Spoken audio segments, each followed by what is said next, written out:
Veliki pozdrav svima i dobrodošli na kanal Umetnost srećnog življenja. Ja sam Andreja, intuitivni coach i praktičar energetske psihologije. Na ovom kanalu ću se dotaći svih onih tema koje imaju uticaj na nivo sreće i ispunjenosti u našim životima. Prva tema o kojoj želim da vam govorim jeste šta je to energetska psihologija, kako ona funkcioniše i zašto je toliko važna da zapravo od nje i kreće. Energetska psihologija predstavlja noviji pristup psihološkoj praksi. Ona je relativno nova grana psihologije koja se više od 40 godina unazad veoma brzo razvija, posebno u razvijenim zemljama. Ona predstavlja zapravo sintezu veoma starih znanja koja su povezana sa energetskom strukturom ljudskog tela i klasične psihologije. Klasična psihologija podrazumeva da razgovorom sa klijentom možemo rešiti veliki broj stvari, ali on može biti nedovoljan. Činjenica je da samim razumevanjem onoga što nam se dešava, shvatanjem problematike iz detinjstva koja je do problema dovela, sebi pomažemo u određenom stepenu. Definisanje tačnog vremenskog perioda kada se događaj odigrao u klasičnoj psihologiji daje mogućnost da sagledamo posledicu poput eksperimenta iz klasične fizike o uzroku i posledici. Samo razumevanje problema i njegovog izvora pomaže i čini celu problematiku lakšom, ali da bi se osoba potpuno iscelila i postala celovita, da bi izmenila energetski zapis, potrebno je problem ispraviti unutar njenog energetskog sistema. Često čujete da se kaže kakve su ti misli, takav ti je život, ali naše misli su zasnovane na našim emocijama i ne možemo da mislimo bolje nego što se osjećamo. A naše emocije su zasnovane na sećanjima tela, to jest naše telo je memorisalo određene obrasce emocija i reakcija na određene događaje. Kao na primjer što razvijamo instinkte kada se opečemo, svaki sledeći put mi ćemo instinktivno izmaknuti ruku da se ne bismo ponovo opekli. I to je vrlo koristan obrazac koji naše telo usvaja, ali ono po istom principu usvoji i obrasce koji nam ne služe kasnije u životu, već samo u datom momentu da nas sačuvaju od nečega, ali se kod nas memorišu ti obrasci. To je ono što se dešava kod trauma različitih vrsta. Telo sve te obrasce čuva u energetskom sistemu. Značajno je to da je to dvosmerni proces i da se može menjati. Emocije i misli pokreću niz kaskadnih hemijskih i ćelijskih događaja, uključujući i formiranje novih neurona, koji su osnova drugih emocija i misli. Neke studije sugerišu u stvari da meditacija čak može izazvati neurološke promene koje su podjednako moćne kao i najefikasniji lekovi za ublažavanje anksioznosti i depresije, samo bez nuspojava naravno. Hormoni, peptidi i neurotransmiteri, jednom rečju biohemijski koktel u našem telu, predstavljaju informacione supstance. Dakle, zavisno od toga kako se osjećamo, lučit ćemo određeni biohemijski koktel u svom telu. Obećanje energetske psihologije je sinteza praksi dizajniranih da namerno pomeraju molekule emocije, da tako kažem. Ove prakse imaju 3 jasne prednosti u odnosu na psihijatrijske lekove. One su neinvazivne, visoko specifične i nemaju neželjene efekte. Energetske intervencije utiču na složeni elektrohemijski sistem tela kao i na suptilnije energije. Suptilna energija je termin koji je nastao iz nove paradigme koja je još uvek izvan okvira zapadne nauke, iako je dugo bila centralna u pogledu na svet istočnjačke medicine i duhovnih disciplina. Ove prakse se fokusiraju na energetske sisteme koje sada mogu da otkriju savremeni naučni instrumenti, a odavno su dobro poznati najosjetljivijim isceliteljima i mudracima svake kulture u zabeleženoj istoriji. Emocionalno zdravlje, uspeh u svetu i vaš nivo radosti mogu se dramatično poboljšati promenom energije koja ih reguliše. To je obećanje ovog fascinantnog novog polja energetske psihologije. Uz to, fobije i tvrdoglave i uporne anksioznosti često nestaju za nekoliko minuta. Doživotni stisak, rane traume se često može osloboditi u roku od 1 ili 2 sesije. Besom se može pouzdanije upravljati. Depresija se u mnogim slučajevima može ublažiti bez lekova. Postignuće u sportu, školi, muzici i poslu mogu se snažno podstaći. Ostala složena pitanja mogu se razdvojiti u mrežu samoograničavajućih uverenja i disfunkcionalnih emocionalnih odgovora koji se zatim eliminišu jedan po jedan. Čak i neuhvatljivi fizički problemi mogu reagovati tamo gde su drugi tretmani bili neuspešni. Energetska psihologija može promeniti problematična uverenja, ponašanja i emocije tako brzo jer omogućava terapeutu da promeni hemiju mozga klijenta sa preciznošću, ali i nežnošću koja je bez presedana u psihoterapiji. Dok se akupunktura obično povezuje sa upotrebom igala, manje invazivne procedure kao što su tapkanje ili masiranje određenih tačaka na površini kože takođe mogu proizvesti željene efekte. Energija je nacrt, kao otisak prsta, nevidljiva osnova za zdravlje tela. Telo je sastavljeno od energetskih puteva i energetskih centara koji su u dinamičnoj interakciji sa ćelijama, organima, raspoloženjima i mislima. Ako možete da promenite ove energije, možete uticati na svoje zdravlje, emocije i stanje uma. Ove energije uključuju elektromagnetne impulse, kao što su oni koji se mogu snimiti magnetnom rezonancom ili elektroencefalogramom, kao i suptilnije energije koje ti instrumenti nisu u stanju da otkriju, ali kulture koje su bliže prirodi razvile su discipline, kao što su akupunktura, joga, qigong, za rad sa ovim energijama. Kako oblast energetske psihologije sazreva, ona crpi iz ovih tradicionalnih sistema, a istovremeno ostaje u skladu sa bazom znanja koje nudi savremena zapadna nauka i psihologija. Energetska psihologija se u stvari nadograđuje na konvencionalne psihoterapije, ali energetska psihologija ima jednu značajnu prednost. Stimulisanje energetskih tačaka na koži uporeno sa određenim mentalnim i emocionalnim aktivnostima može trenutno da promeni elektrohemiju mozga tako što pomaže u prevazilaženju neželjenih emocija kao što su strah, krivica, sram, ljubomora, bes itd. Pomaže u promeni neželjenih navika i ponašanja i može unaprediti sposobnosti da volite, uspete i uživate u životu. Suština nije povezana sa vremenom kada i kako je problem nastao i koliko je trajao, već koliko je on doveo do poremećaja našeg energetskog sistema. Ukoliko uočimo disfunkciju i poremećaj u energetskom sistemu, promenu možemo napraviti veoma brzo. Bez obzira na trajanje i nastanak problema, promena stanja klijenta može biti skokovita, može se dogoditi odmah u roku od nekoliko minuta, ili, ukoliko je problem veoma dubok i složen, u nekoliko uzastopnih susreta sa njim. Kako funkcioniše energetska psihologija? Neuroni komuniciraju putem električnog pražnjenja, kao munje koje možete vidjeti na nebu. Oni nisu fizički povezani, te se komunikacija odvija putem električnog pražnjenja. Svaka misao ili emocija koju doživite izaziva reakciju u određenom delu vašeg mozga. Radost ili tuga, ljubav ili ljubomora, sve emocije imaju karakteristične osobenosti u načinu na koji vaši neuroni pucaju tu energiju, tu električnu aktivnost. Moderna tehnologija elektronske slike nam omogućava da vidimo zamršeni ples u energijama mozga koji prati svaku našu misao i osjećanje. Ako biste gledali ekran uređaja za snimanje mozga dok ste bili pod velikim stresom ili anksioznošću, vidjeli biste da određena područja primaju signale uzbuđenja zbog kojih ekran svetli kao božićno drvce.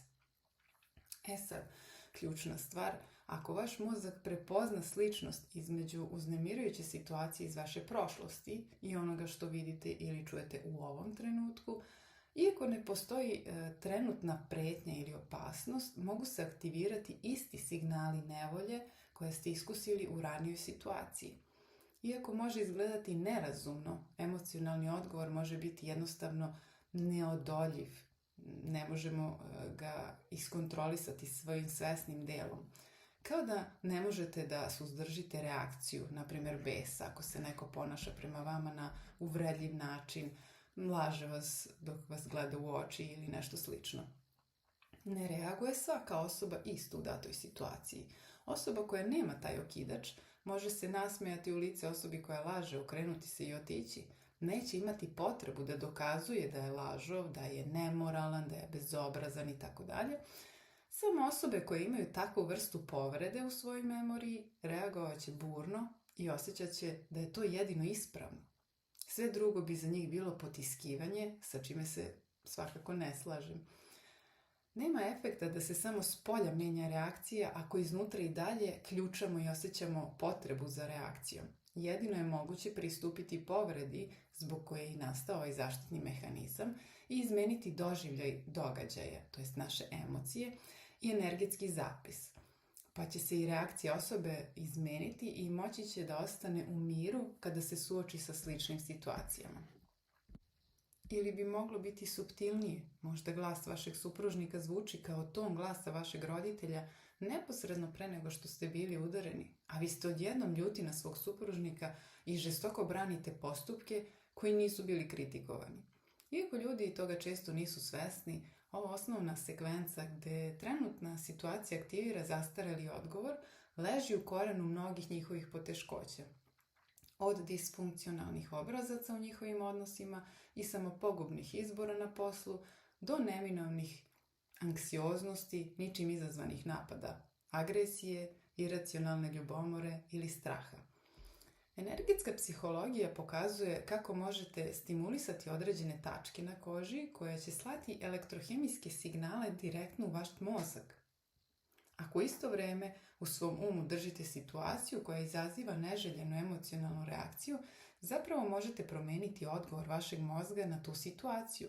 To je nekonvencionalni pristup, ali često proizvodi neosporna poboljšanja u samo jednoj sesiji i često funkcioniše tamo gde drugi pristupi ne rade. Takođe možete da stimulišete tačke koje će vam pomoći da postignete određene lične ciljeve, kao što su pozitivnije razmišljanje, samopouzdanje ili razumnija ishrana. Radila sam, na primjer, sa osobom koja je želela da se bavi poslom koji nije tako uobičajen još uvek. Trpela je pritiske okruženja da je to hobi i da se od toga ne može živeti, da mora da radi nešto konkretno, to jest opšte prihvaćeno.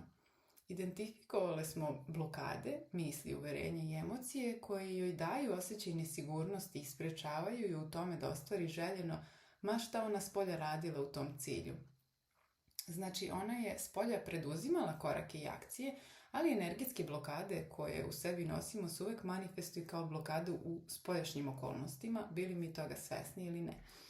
Nakon što smo radile na toj blokadi i oslobodile zarobljenu energiju, promenile energetski i emocionalni zapis, ona je u vrlo kratkom roku bila pozvana da radi u struci u kojoj je želela. I to u potpuno fenomenalnim uslovima koje čak nije ni definisala pri samom radu. Hoću reći, kada smo uklonile energetske blokade i reprogramirale njen sistem, bila je otvorena da primi čak i više nego što je bila u stanju svesnim delom svog uma da zatraži, da dobije. Nije morala da traži nikakve benefite i popuste za prostor i rekvizite koji su joj bili potrebni za rad, već je dobila ponudu da je još i plaćaju za to. Da plus ono što naplati individualno u radu sa klijentima, dodatno ima za sebe. Tako je bez ikakvih ulaganja i rizika zakoračila u vode u koje je želela. Kasnije je ostvarivala zaradu daleko iznad prosečnih primanja, radeći svoj posao kada ona želi i na način na koji želi. Eto, to je samo jedan primer šta se može sve promeniti i postići ovakvim radom i pristupom. Ako ispitamo elektrohemijske promene u hemiji mozga koje su izazvane stimulacijom tačaka na koži, koje su poznate po svojoj električnoj provodljivosti, počinje da se pojavljuje koherentno objašnjenje za ove brze promene u dugogodišnjim obrascima uma, emocije i ponašanja. Rastuće razumevanje odnosa između elektromagnetne energije i molekula koji prenosi informacije po celom telu dovodi do toga da konvencionalna medicina brzo ažurira staru perspektivu koja osobu tretira prvenstveno kao vreću, jedan skup hemikalija i organa. Elektroencefalogram, EKG i magnetna rezonanca su dijagnostički instrumenti koji nam omogućavaju da sagledamo blistavu inteligenciju tela kao električnog sistema. Vaš mozak se, na primjer, sastoji od oko 100 milijardi neurona, od kojih se svaki povezuje elektrohemijski sa do 10.000 drugih neurona u upravljanju vašim svakodnevnim pokretima, osjećanjima i mislima. Uprkos ovoj neshvatljivoj složenosti, osmišljavaju se moćni tretmani koji utiču na električnu aktivnost mozga upravo na načine koji su potrebni za prevazilaženje niza psihijatrijskih i drugih medicinskih poremećaja. Meditacija je također jedan od načina da uđemo i da utičemo na električnu aktivnost mozga i iskusimo benefite. Ja sam oduvek imala želj za znanjem, za odgovorima na suštinska pitanja. Želela sam da shvatim kako život, to jest univerzum, funkcioniše, da pronađem neki smisao u svemu tome. Zato sam jako puno čitala i mnogo se informacija u sebe unosila i vremenom mi se slika sve više bistrila. Ono što sam nakon nekog vremena primetila jeste da nikada informacije i znanja koje sam sipala u sebe nije bilo suvišno i nepotrebno, iako je moglo tako delovati u nekom trenutku, već je uvijek imalo svoju svrhu. Ono što sam razumela jeste da neko znanje upijamo odmah i ono nam pomaže da steknemo novi uvid, pogled na neki deo života, a neko znanje ostaje latentno i uspavano sve dok ne budemo spremni za njega. Čak i one netačne informacije umeju da budu vrlo korisne u nekom trenutku, da znamo tačno kako ne treba da bude. Prosto sve ima svoju svrhu i smisao, samo što mi ne vidimo odmah u nekim slučajevima ili ne vidimo u potpunosti odmah na početku. Još jedna stvar koju sam shvatila vremenom jeste da nakon toliko nakupljenog znanja, u nekom trenutku meni nije nedostajalo znanja, već doslednog primenjivanja onoga što sam naučila.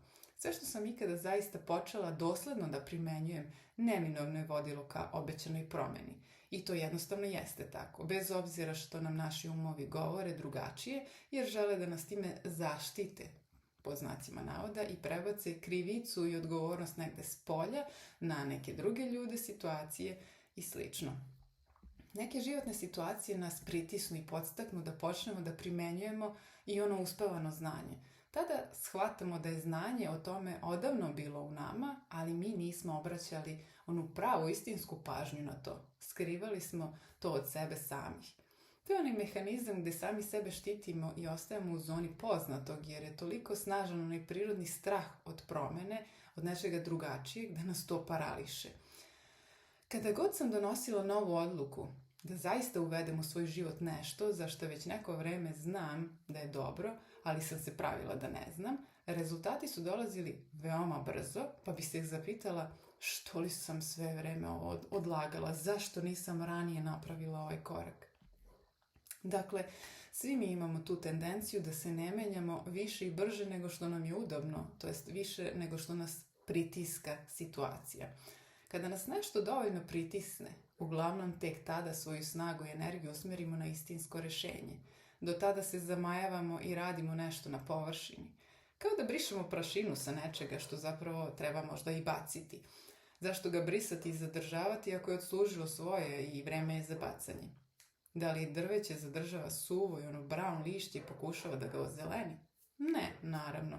Kada je nečemu istekao rok trajanja, kada je nešto štetno ili odumrlo, potrebno ga je odbaciti i krenuti u novi ciklus. Ono što je moja želja i namera bila da pokrenem sa vama jeste jedan izazov praktične primene, implementacije u vaš život malih promjena koje vam mogu pružiti značajne rezultate. To što vi pročitate nešto ili čujete i kažete ovo mi je poznato, već sam čuo o tome ili čula, ili wow, ovo delo je veoma zanimljivo, ali ne činite ništa više od toga, samo mislite o tome i možda čak i pričate sa nekim o tome, ali tako se neće desiti promjena. Vrlo je simpatično sve to što čujemo i pročitamo, pa možda ponekad čak i krenemo ka tome, ali uglavnom nas zaustavi neko podsvesno limitirajuće uverenje, neka situacija i kao da zaboravimo ili nemamo vremena, energije ili šta god. Od toga što nam nije prijatno u telu da se tako osjećamo, mi ćemo da pobegnemo u glavu, da razmišljamo, pričamo o tome ili da napravimo distrakciju nečime. Ali ono što je potrebno, posebno u tim momentima, jeste da se setimo da zaista i primenimo znanje koje imamo u sebi. Ono što želim da vas naučim za početak jeste kako da brzo spustite nivo intenziteta, tenzije, straha, krivice, ljutnje ili neke druge emocije i povećate svoj kapacitet za mir.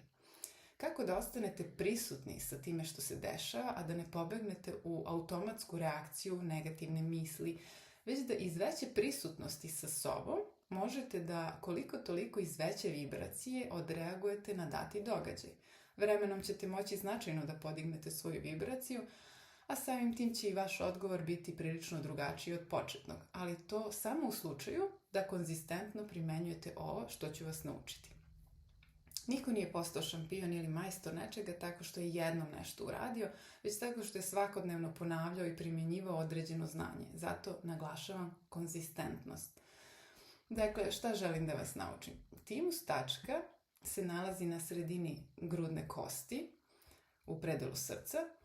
To je vrlo snažna energetska tačka na vašem telu preko koje možete balansirati energiju čitavog organizma.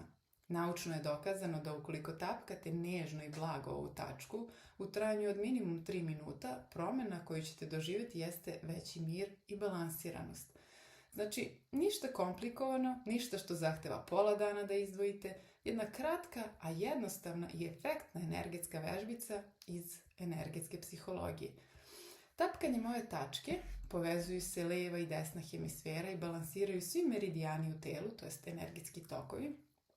Tapkanjem ove tačke raste naša volja i motivacija da počnemo ili nastavimo da činimo stvari koje su za naše dobro. Energija je neuništiva, kako je i Einstein rekao, i drugi naučnici. Mi na ovaj način samo želimo da pokrenemo energiju, da ne radi protiv nas, nego za nas. Kao što nam nije prijatno kada nam vetar duva u lice i usporava nam kretanje, a kada nam duva u leđa još nam i ubrzava kretanje. Mi želimo da smanjimo ometanja i okrenemo energiju da nas podržava. Opet naglašavam konzistentnost, jer povremeno praktikovanje ne može uraditi ono što može da se postigne kada konstantno gradimo stabilnu energetsku promjenu, a samim tim i emotivnu promjenu. Nakon 28 dana postaće vam normalno da se osjećate drugačije i vrlo često ćete se setiti da uradite čak i više puta dnevno, kada god vam je potrebno ovu vežbicu. Ali za početak je najvažnije da to uradite svakoga dana, barem 3 minuta. Znači možete i više puta u toku dana, ali gledajte da to ne bude jednog dana nekoliko puta, a onda sljedećeg dana ni jednom. Zapravo je najvažnija svakodnevna, dosledna primjena, koja će dati više rezultata nego povremeno praktikovanje više puta dnevno. Ne da se vibracija podigne pa da padne, nego da gradimo stabilnu, postepenu promjenu malim koracima. Hvala vam, dragi ljudi, na pažnji i slušamo se sljedeće nedelje u novoj epizodi podcasta Umetnost srećnog življenja. Ukoliko vam se dopada glavna tema ovog kanala, možete me zapratiti kako bi vam stizalo obaveštenja o novim epizodama, a ukoliko i vi želite da radite sa mnom, možete me kontaktirati putem sajta ili Instagram naloga dea_intuitive_coach. A mi se slušamo i naredne nedelje sa nekom novom temom. Veliki pozdrav svima!